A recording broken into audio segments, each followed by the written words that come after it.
जय मसीह की बच्चों। आप सब कैसे हैं बच्चों? मैं उम्मीद करता हूँ कि आप सब बहुत खुश और आनंद से हैं। बच्चों, आपको क्या पिछले संडे का मेमोरी वर्स याद है? अरे वाह, बहुत अच्छी बात है। चलिए बच्चों, अब हम इस संडे के मेमोरी वर्स को याद करेंगे, तो मेरे साथ तैयार हो जाइए। मेरे पीछे पीछे बोलिए बच्चों।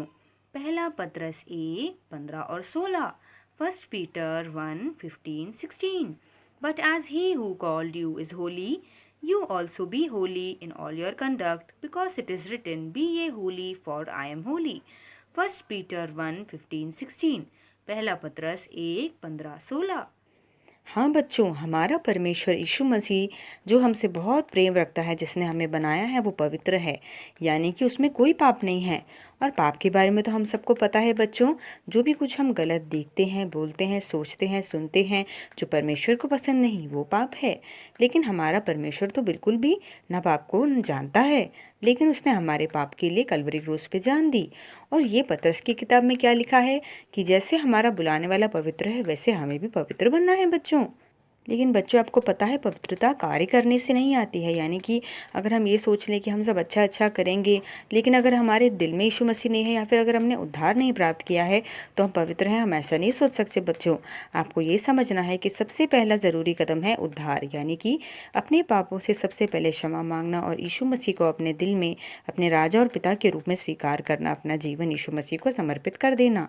ABC ऐसे आप याद रख सकते हैं। Admit that I am a sinner, believe and call Jesus in your heart.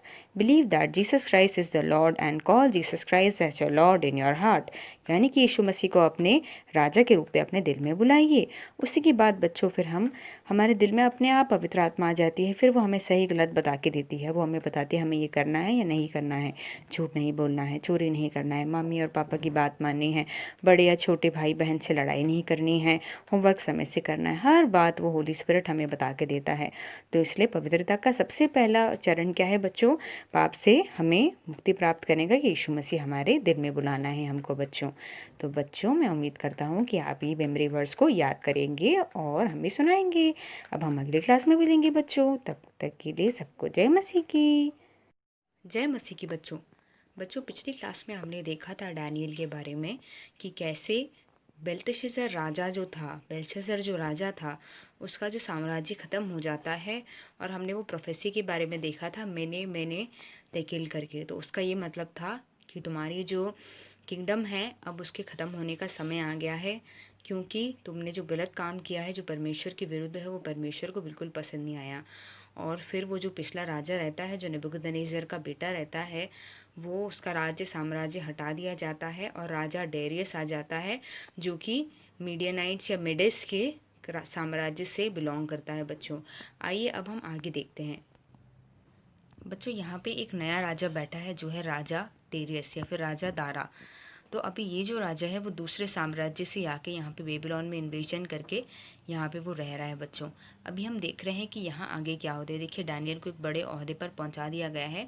बहुत सारे सट्राप्स रहते हैं, 120 कुल मिला के, और उसके ऊपर डैनियल को रखा जाता है। 120 सट्राप्स के ऊपर, उनके ऊपर 3 एडमिनिस्ट्रेटर्स रहते हैं, उसमें से एक डैनियल रहता है।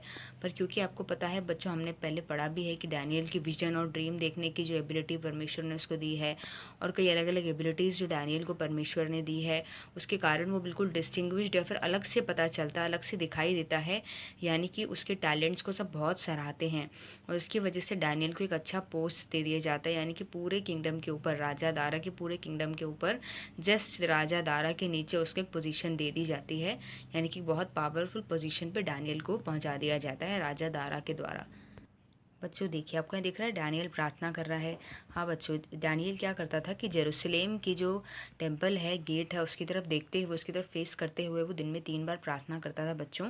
और आपको पता है कि जो एडमिनिस्ट्रेटर्स या सट्राप्स थे, जो उसके साथ में जो काम करते थे, वो उससे बहुत जलते थे। उन्हें बिल्कुल पसंद नहीं था कि उससे बहुत सराहना मिल रही है और इसे एक और बड़ा ओहदा दे दिया गया है करके। तो वो क्या करते हैं, राजा को कन्विंस करते हैं, राजा दारा को, कि आप ऐसा एक ऑर्डर निकालिए या फिर ऐसा रूल निकालिए कि जितने भी आपके किंगडम में लोग हैं, वो किसकी आराधना कर सकते हैं अगले 30 दिन तक।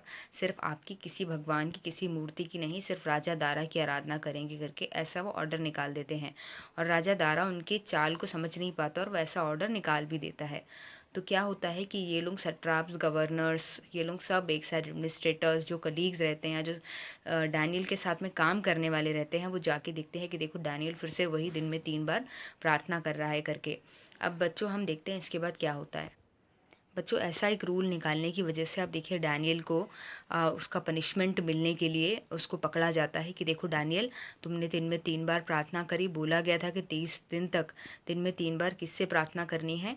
सिर्फ परमेश्वर से, सिर्फ राजा दारा से प्रार्थना करनी है और किसी से प्रार्थना नहीं करनी। और ऐसा ना करने की वजह से उसका पनिशमेंट ये रहता है कि शेरों की मांद में उसको डाल दिया जाएगा जिसके अंदर शेर हैं, यानी कि ख़त्म कर दिया जाएगा, मृत्यु दंड दे दी जाएगी सीधे।